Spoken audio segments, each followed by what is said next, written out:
We're just starting to pre-drill for our hole down fixings.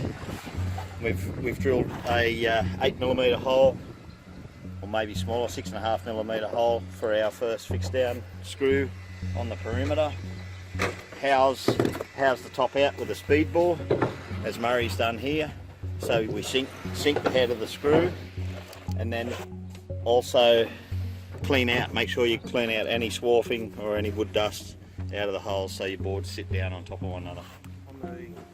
On the corners, we tie the corners down, and along the bottom board we tie them down with the screw to the beam so that it keeps the first board straight and keeps it very low and hard down against the bottom.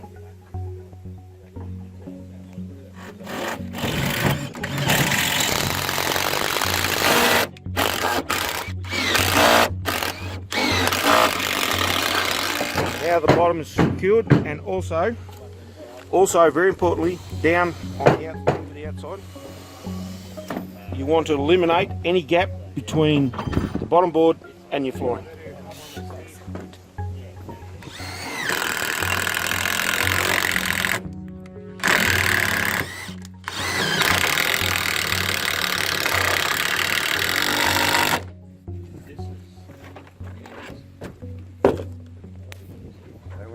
Yep.